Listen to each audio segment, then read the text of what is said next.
All right. Hello. Good afternoon, and welcome to the Middle East Forum's weekly podcast series. My name is Anaf Kalam, and I will be moderating today's discussion. We are pleased to be joined today by Ahmad Sharawi, who is a research analyst at the Foundation for Defense of Democracies, who joins us today to discuss the topic of the Druze and their prospects in Syria. Mr. Sharawi will speak for about 15 minutes, followed by a 15-minute Q&A session from the audience. And if you'd like to ask a question, please feel free to use the Q&A box or use the chat window. And with that, I will turn the discussion over to Mr. Ahmad Sharawi. First of all, thank you for hosting me. Thank you to the Middle East Forum for hosting me on this very timely topic. I'm very excited to share my thoughts on the Syrian Druze community, their future, and what's been going on for the past 10 months. First of all, let me get started and define who the Druze are. So the Druze is an ethno-religious minority that is primarily concentrated in the Levant region. That's Lebanon, Jordan, Israel, and Syria. Where they originated from, they're an offshoot of Shia Islam. At around the year 1000, they closed the door for conversion, and they moved to the Levant right after that. They're a distinct minority. Some of them claim to be adherents of Islam, some of them don't. That's another topic that we will discuss, that I will discuss further during the conversation.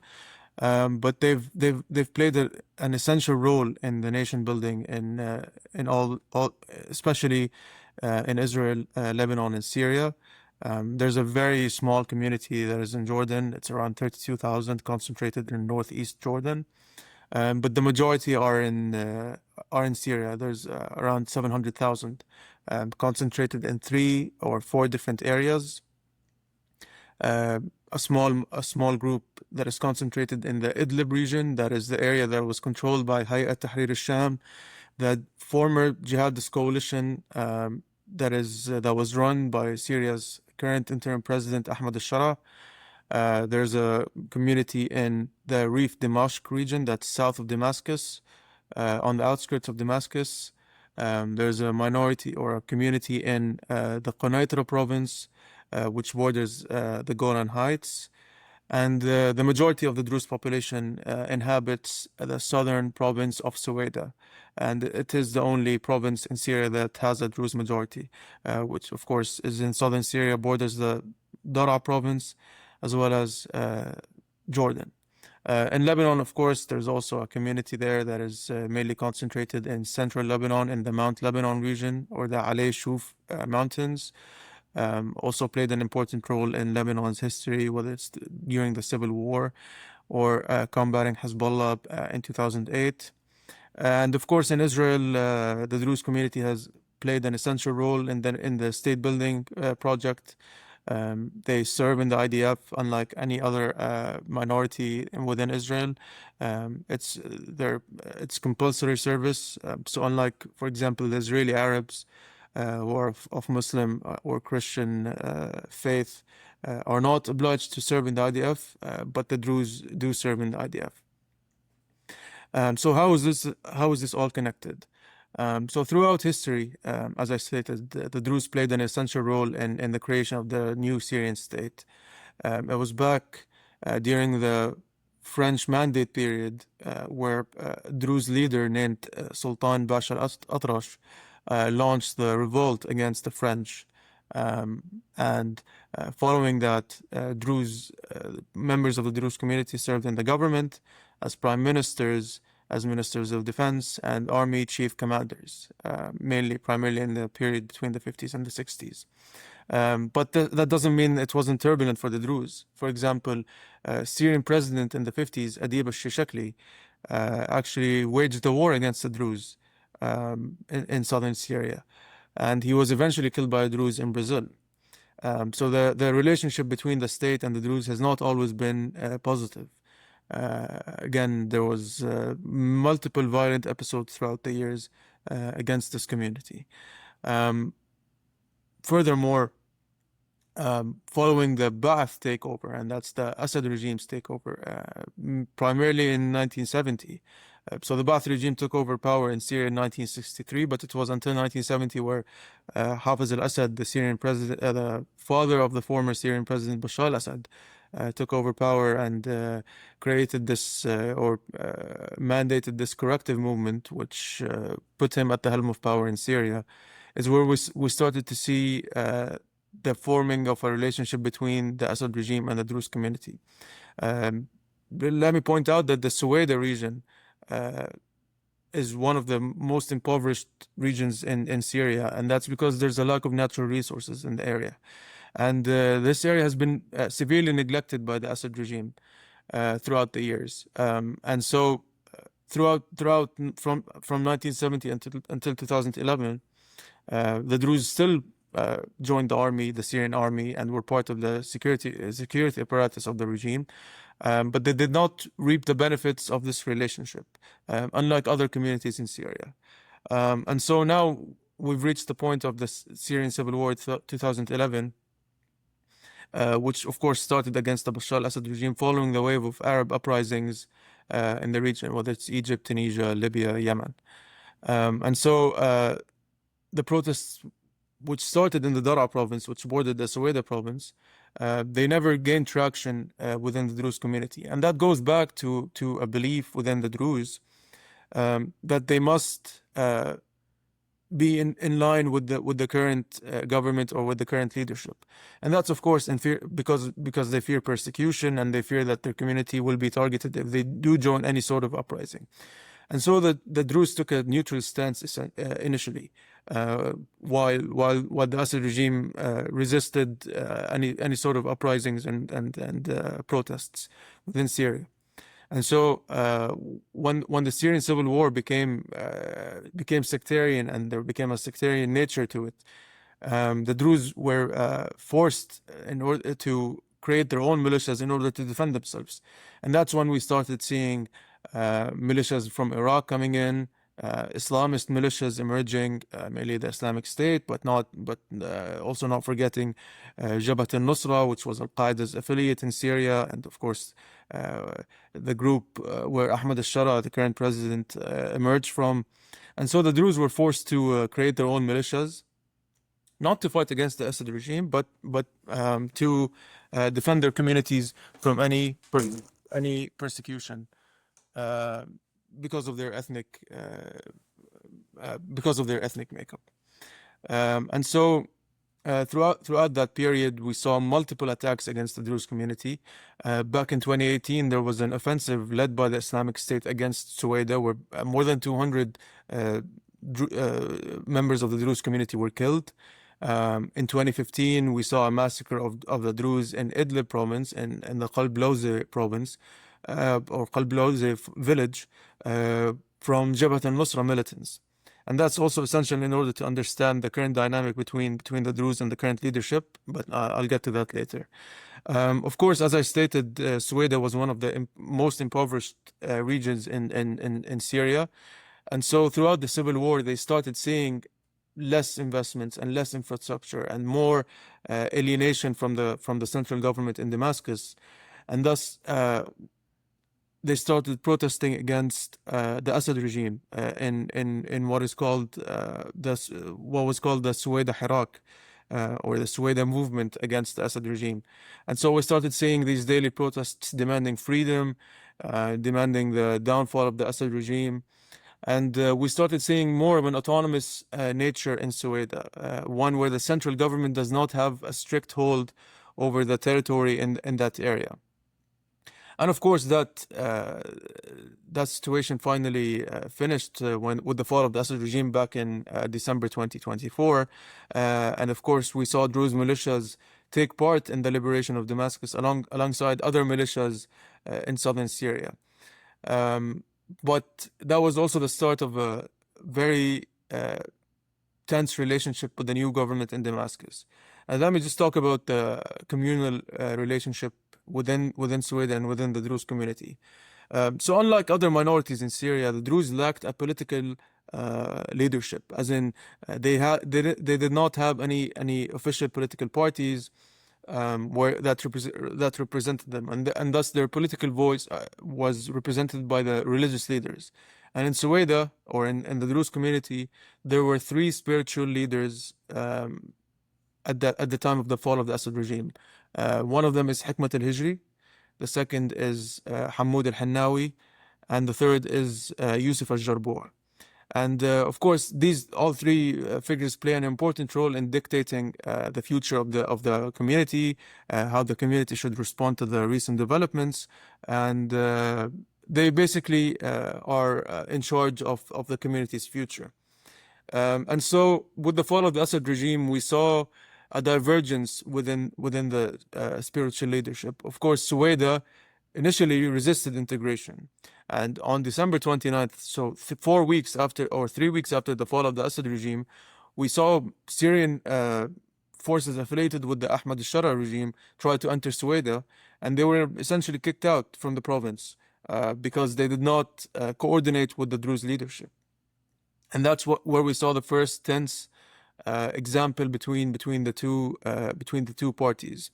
Within Suwaida at that time, there were elements who were open to integration with the state, but calling for concessions, and we had other groups who were calling for a decentralized system. And so throughout the months that followed the fall of the Assad regime, and with clear signs that the new Syrian president Ahmad Sharawi was trying to consolidate more power and centralize power under his own hands, we started seeing these divergences grow between the Druze and the central government in Damascus. Essentially, one of the biggest issues was the new constitutional declaration, which is the interim constitution that currently governs Syria. The Druze were not consulted in the drafting process. And so we started seeing calls for a decentralized system where each community essentially governs its own affairs. And so that created a major gap between Damascus and the Druze. We saw a violent episode in March in the Damascus suburb of Jaramana, home to a Druze community, a Christian community, as well as a Sunni Arab community. We started seeing clashes between Druze militants and government forces, the death of Druze civilians, and with that we started seeing an erosion of trust between the Druze and the government, which finally reached its final point in July, when tensions between Bedouins, Sunni Arab Bedouins in Suwaida, as well as Druze militants, escalated into an intervention by the Syrian army against these Druze militias. Of course, we saw images and videos of extrajudicial killings, human rights abuses, and atrocities against civilians. And that essentially eroded any form of trust between the Druze and the government in Damascus. And now we're seeing calls for complete independence, autonomy, and the Druze asking not to be part of a Syrian state. Of course, I wouldn't say that the Druze are unified in that stance.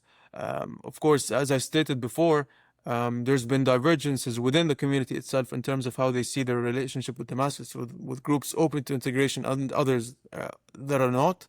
But again, as I stated, this final violent episode back in July really eroded the trust and led many people to change their opinions on how they view the new government in Damascus and the new Ahmad al-Shara government. Just back to my point on the three spiritual leaders, Hikmat al-Hijri, who was one of the most vocal opponents of the new government, has managed to consolidate control over the Druze leadership in Suwaida. Now we're seeing him take a bigger role within dictating the matters or the affairs of the community. And we're seeing that the two other leaders have been sidelined. So there's one clear narrative that exists in Suwaida, is that they need a clear mechanism for accountability for the crimes that were committed. They want a mechanism to preserve their local characteristics and religious distinctiveness, as well as complete independence and the access or increasing access or expansion of humanitarian aid after 2 months of the violent episode. Until recently, or until last week, there has been a fragile ceasefire in effect. Last week, the United States Special Envoy to Syria, Mr. Thomas Barak, met with the Jordanian Foreign Minister Ayman al-Safadi, as well as the Syrian Foreign Minister Assad al-Shibani, to agree on a roadmap for stability in Suwaida. One of the major components was that the local the local security forces will be composed of residents of Suwaida, which has been a demand prior to the July attacks. The Syrian government also opened or said that it was open to an international investigation to see what happened in Suwaida and to hold these people accountable. However, the Druze leadership rejected this plan and called for full autonomy. All right. Well, many thanks for your presentation. We have a few questions coming in from the audience here. I will start with one from Devi Eden, who asks, I understand that the Druze usually do not seek an independent state, but I thought I heard the Syrian Druze are now seeking independence from Syria as a separate autonomous state. Is this true, and why the change? Yes, I mean, this is unprecedented. As I stated in my presentation, the Druze usually seek to I guess remain in line with who is currently in government and seek to be part of the national fabric in fear of persecution, and they recognize that if they form their own state, that they will be persecuted or attacked by the stronger neighboring states. In the case of Syria, as I stated, I think that the trust that existed between Suwaida and Damascus, between the Syrian Druze and the Syrian government in Damascus, has been fully eroded, and that they saw death with their own eyes. They saw many of their brethren massacred, and thus now they're seeking independence because they think that this is the only way they can preserve it themselves. And of course, let's not forget that the Israeli support to the Druze, which has been very significant since the fall of the Assad regime, has also empowered the Druze community in Syria to seek independence, because they understand that there is another force that is willing to back them. All right, thank you. Now, David Levine asks, why did Walid Jumblat ally with the leftists? I mean, I'm assuming he's asking about the Lebanese Civil War. Well, Walid Jumblat was always a big fan of the PLO, the Palestinian Liberation Organization, during the days of the Civil War, and actually, it was his father who aligned himself with the PLO under the leftist nationalistic movement during the Lebanese Civil War against the Christian Phalangist forces, as well as Israel and other factions. So it was a marriage of convenience for power and in order to solidify his role in Lebanon. And so Walid Jumblat, given that his father Kamal Jumblat was assassinated in 1977 by the Syrians, took over that role and expanded on it. All right, many thanks. I will go now to a question from Andrew Rosemarine. He is a international lawyer based in the UK who actually represents Druze clients in the UK, and he would like to ask, given the dangers to them from various mass murdering militia, should Syria's Druze seek sanctuary outside of Syria? First of all, the Syrian Druze are very well. I mean, they're very connected to their land. I don't think the issue of territory is or territorial relocation is a card that they're willing to pay. I think the territory they've inhabited in southern Syria is very important for them, and that's why we saw that reaction back in July when the Syrian government entered. We saw a fierce force that is willing to defend its forces, its territory from the Syrian armed forces, and that's the case in almost any Druze community all over the region. Same thing in Lebanon. They see their territory as a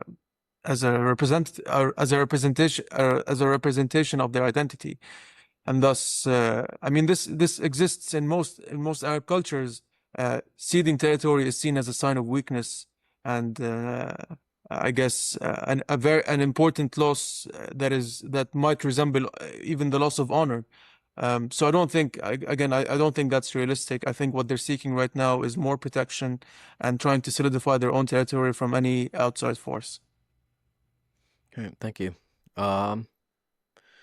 Adam Turner asks, have the tiny number of Druze in Idlib and Damascus fled to Suwaida?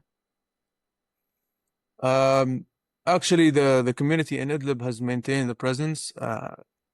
We're seeing more people leaving Suwaida and going to the smaller communities in Reef Dimashq and Jaramana, just to avoid, I guess, similar fate and further conflict. But now Suwaida has been surrounded for the past 2 months. We've seen humanitarian aid go in, but not to the capacity that is required to satisfy the needs of the population. So we're seeing more movement from Suwaida to other areas.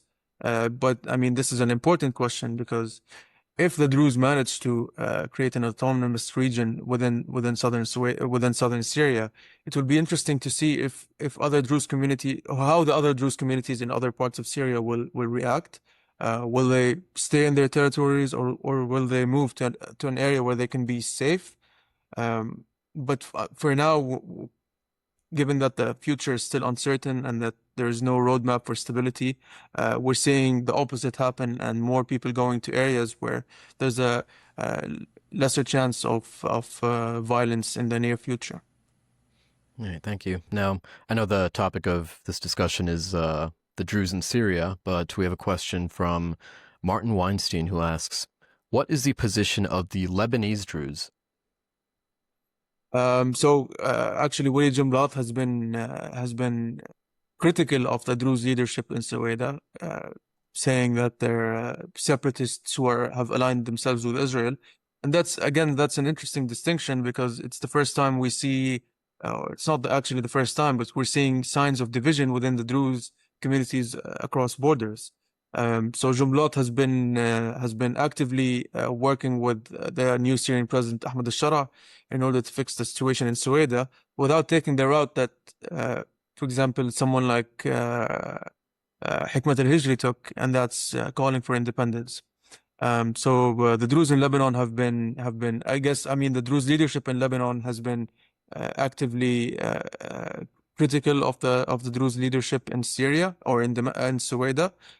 But there's also other members of the Druze community in Lebanon. One of them is a parliamentarian named Wiyam Wahab, who has been very supportive of the Druze leadership in Suwaida. But let me just point out that Wiyam Wahab is a vocal supporter of Hezbollah and the Iranian axis. He was also an ally of Bashar al-Assad. And that just shows you the dynamics within the Druze community in Lebanon and how that's reflected to their reactions to what's going on in Syria right now. All right, thank you. Now, with the new Hayat Tahrir al-Sham government being heavily supported by Turkey, what is the view from President Erdogan of these Druze separatists and their support for and from Israel? So the messaging has been very clear from Turkey and President Erdogan that they will not allow for any group in Syria to seek separation, and that was a critical message that came right after Israel's intervention on behalf of the Druze back in July. But it's also a messaging tactic to the Kurds in northeast Syria who sit on Turkey's border and have also sought autonomy and decentralization throughout the past 10 months. So Turkey has been clear. They seek a unified Syria, one that is run by the current coalition by Ahmad Sharawi. Of course, they are concerned by Israel's intervention and calls for support to the Druze in Suwaida. They see that as a threat to their national security as well as the sphere of influence that they're seeking to build in Syria. Turkey threatened actually to intervene militarily if any group seeks to separate themselves from Syria. I think they've been posturing that they'll be willing to intervene militarily, but also provide the Syrian army with the necessary means in order to confront and combat any sort of military action against Syria's unity in the future. Now, do you think that Turkey's support of Hayat Tahrir al-Sham will affect its standing as a NATO member or as an ally of the West? I mean, Ahmad Shara's government is already seeking normalization and has already been normalized by the West. So it's not I don't think Turkey will be threatened by that. Of course, as you all may know, Ahmad Sharawi is currently in New York to give a speech at the United Nations on Wednesday, and there's talks about him meeting President Trump. And of course, he met President Trump back in May, and where President Trump removed sanctions on Syria. So in terms of his image in the West, I don't think Turkey's support for him will threaten its role in NATO or its position in NATO. I think Ahmad Sharawi himself is getting embraced by the West, by the European nations, by the United States, in order to, of course, to build a stable Syria that poses no threats to its neighbors. Of course, cracks down on the Islamic State, on Iran and its militias. And the hope, of course, is for Syria to have warmer relations with Israel. And we're about to see a potential security agreement signed this week or the next week between these two countries, which, in my opinion, is a very positive, significant development. Although it's not full normalization, but it's an important step towards normalizing relations between two enemy states. All right, thank you. Now, we're coming close to the end here, but maybe we can end on this. What do you think we can expect from Ahmed al-Shara's remarks in the coming week? So I think Ahmad Sharawi will try to position himself as the only stable or the only pillar of stability in Syria, and that a unified Syria with no sanctions, with no restrictions, is the only path forward. He will most likely comment on how the international community has failed to defend the Syrians during the 14 years of the civil war. We saw some snippets of his 60 Minutes interview, and I think that he will elaborate more on that point. I think he will emphasize the message that he only seeks peace with his neighbors. The only thing he's focusing on is economic development, reconstruction, and creating a better life for the Syrians. And of course, I mean, these are all positive points that he's asking for. But we also must remember that while he seeks region or foreign legitimacy and normalization, that he still needs to work more on the domestic side of affairs. Of course, he's trying to consolidate power, and thus he has centralized power. We need to see more on the in terms of giving rights to minorities, an equal say in the political process, in the future of Syria. But again, I mean, we're seeing two distinctive images that are portrayed, one that is domestic and one that's foreign. He's mainly excelling in the foreign, but he's lacking in the domestic. And I think any meeting he needs to have with President Trump, I think the U.S. must be clear that it will support Syria if it sees tangible changes on the domestic front, which include giving rights or giving minorities a right in the political process, and accountability for those who have committed crimes against Syria's diverse communities. All right. Well, many thanks. We have unfortunately come to the end of our podcast for the week. I want to thank you again for your presentation and for sharing your insights. Thank you. Of course. Now, for our viewers and listeners, is there somewhere where you would direct them if they would like to follow more of your work? I mean, the fdd.org is the name of the website of the institution I work for. That's where all my analysis is posted. I write extensively on Syria. I've been following it very closely since the fall of the Assad regime, through different angles, whether it's domestic, foreign angles, and so that's where you would most probably find my work on Syria. All right. Many thanks. For our viewers and listeners, I want to remind you all that there is no Israel Insider podcast this week on Wednesday, so I look forward to seeing you again next week on Monday. As always, I hope you all have a wonderful day. Take care and all the best. Thanks.